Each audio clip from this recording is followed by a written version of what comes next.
Dr. Solomon Dersso, founding director of Amani Africa, joining us live this hour from Addis Ababa. Doctor, thank you very much for joining us. Just begin by telling us what's your assessment of the implementation of the Declaration of Principles signed by the two sides 10 days ago now. Thank you very much for having me. First, I think it's important to emphasize the importance of the signing of the Declaration of Principles itself, since the DRC government actually made it clear for quite some time that it was not willing to negotiate separately with the M23. But in this instance, this dialogue in Qatar, there was a direct negotiation separately with the M23, rather than what was provided for under the Nairobi process, which was meant to include talks between the DRC government and all other armed groups. Second, in terms of the implementation, it's important to underscore that the Declaration of Principles had at least three broad areas that it covers. The first of this has to do with ceasefire and cessation of hostilities.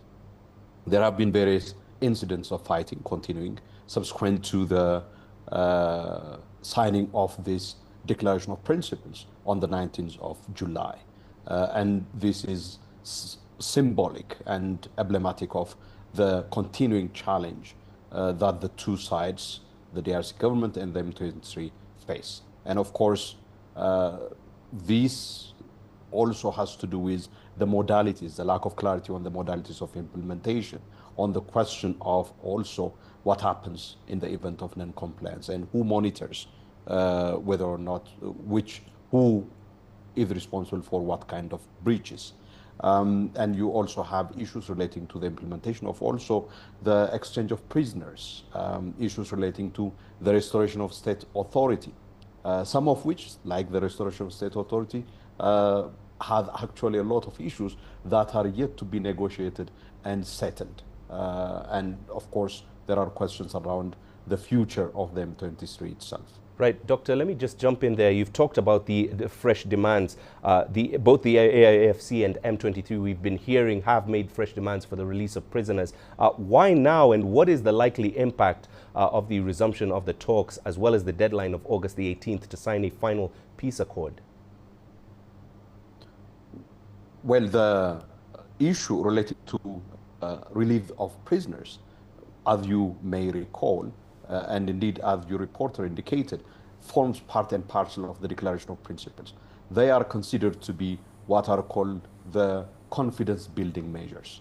And the lack of implementation or the demand for release of prisoners by the M23 is indicative of the lack of progress around the implementation of that side of the Declaration of Principles.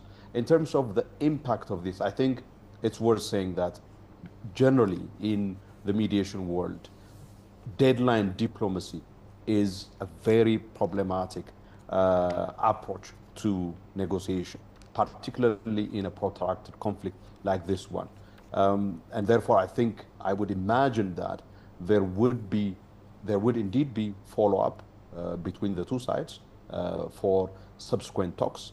But it is difficult to imagine that this very narrow deadline would be enough for the two sides actually to really hammer out all the major outstanding issues, including the negotiations around what are called the root causes